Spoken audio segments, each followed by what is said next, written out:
Hello everyone, my name is Naomi, aka Nifty Naomi, and welcome to my channel, Be That Business. I'm a Canadian bookkeeper and a new business educator, and I help entrepreneurs look under the hood to see how it all works.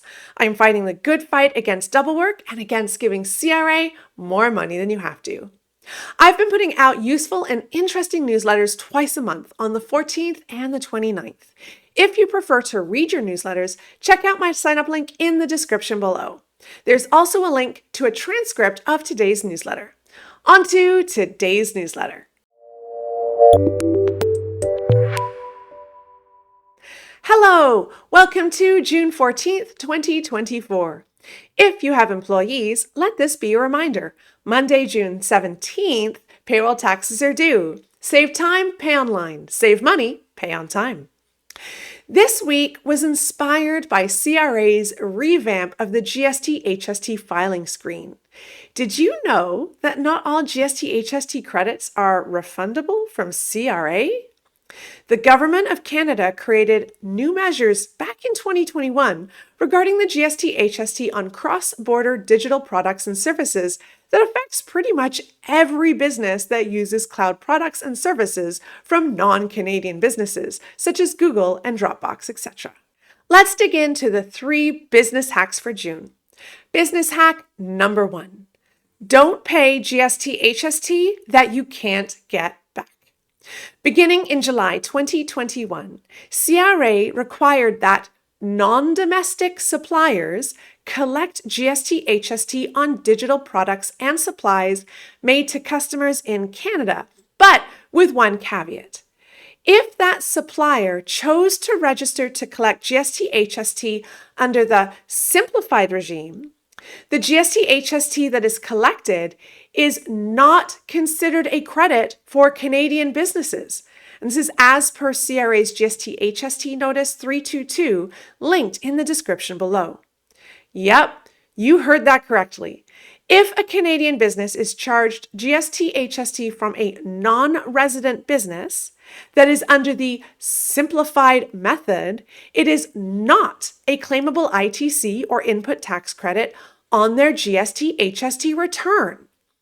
If reviewed or audited by CRA, and those were claimed, CRA would expect the filer to pay all of those ITCs back plus interest. But there is good news. If you're a business that pays for digital services and goods from one of these businesses that are collecting GST HST under the Simplified Regime, you are able to provide them with your CRA business number and they'll simply stop charging you GST HST. Their bill will be lower, and because there is no longer an ITC to claim on that expense, there is no risk of CRA not allowing your ITC claim on that purchase. So how would you even know, though, if that business was collecting GST HST under the regular method, so a claimable ITC, or under the Simplified Regime, that is GST HST charged that you can't claim? CRA has a database you can search, and I've linked that in the description below. So don't pay GST HST that you can't get back and risk more expense, aka interest on disallowed ITCs. Do an internal audit of all of your cloud services and look them up in the database and make sure you've provided your CRA business number to them. You can start with Google. In the description below, I have a link to Google's page on how to do that. I put out a useful video explainer on this whole simplified regime, and I've also linked that video below in the description. Business hack number 2. Could the quick method save you money? Staying with the topic of reducing costs with GST HST, did you know there are 2 accounting methods of calculating your GST HST filings under the regular regime that Canadian resident businesses are registered? There is the regular method and the quick method. Now, I've already talked about the cost savings of being registered for GST HST before the 30,000 sales threshold in my November 2022 newsletter linked in the description below. But to go even further, it may be worth your time to investigate if the quick method of filing your GST HST will keep more money in your business. When using the quick method, instead of claiming the GST HST paid on purchases as an input tax credit, you need only remit a portion of the tax you collected to the CRA. I found an excellent blog post from Stern Cohen Accountants that provides a simple example of how this method can save a few $1,000s on each return for certain types of businesses. I've linked to that blog post in the description below. This method would only save money for a specific subset of businesses, such as a service-based business that doesn't actually purchase a lot of supplies. Don't let the name Quick Method fool you, though.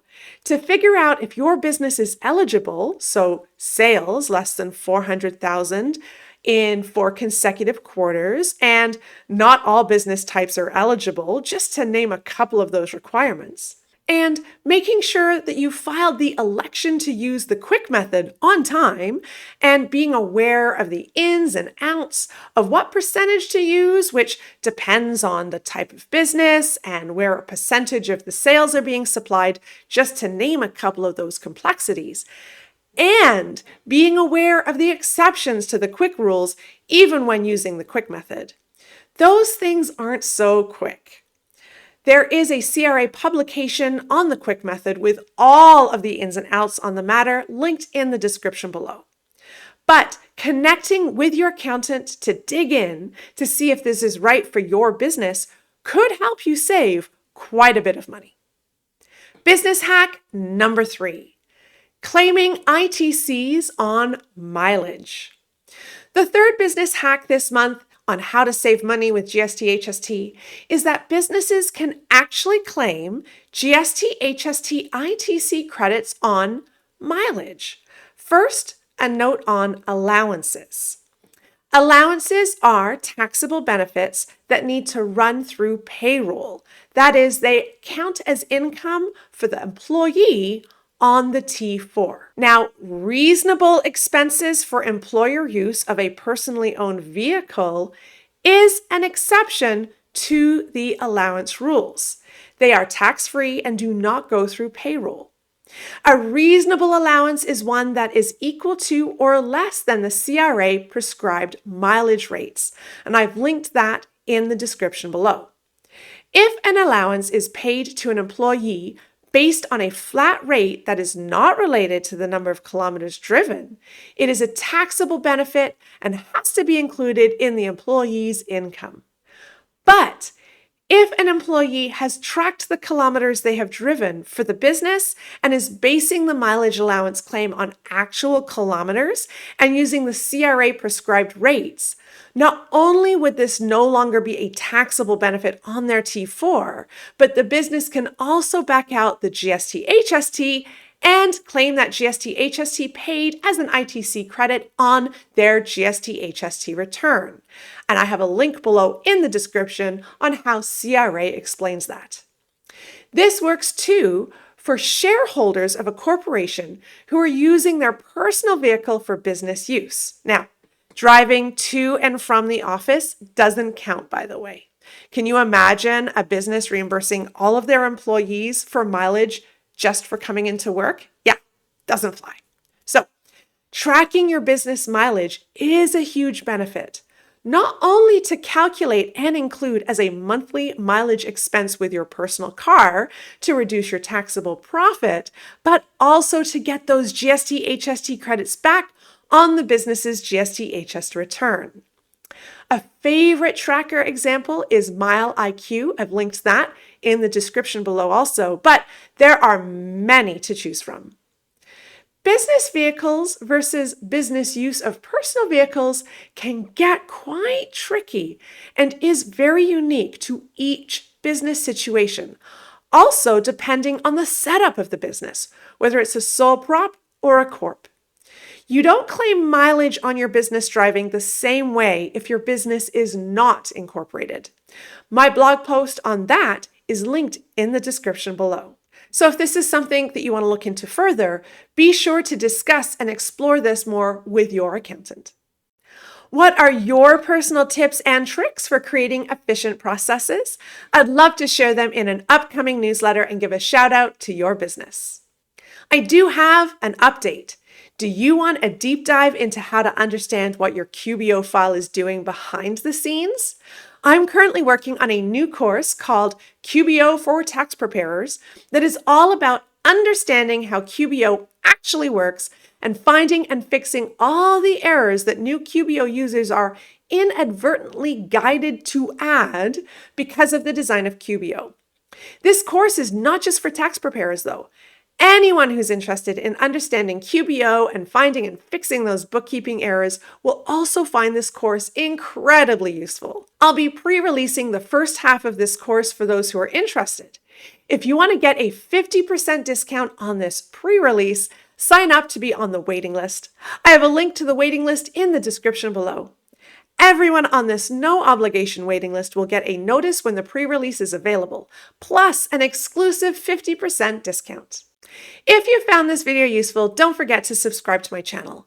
I'm also on Instagram at BeThatBusiness. You can tweet at me or X at me. I'm NiftyNomi, and I'm also at NiftyNomi on Twitch and TikTok. And you can find resources and courses about running a Canadian business on my website, naomiwilkins.ca. The video today was recorded in beautiful Gananoque, Ontario.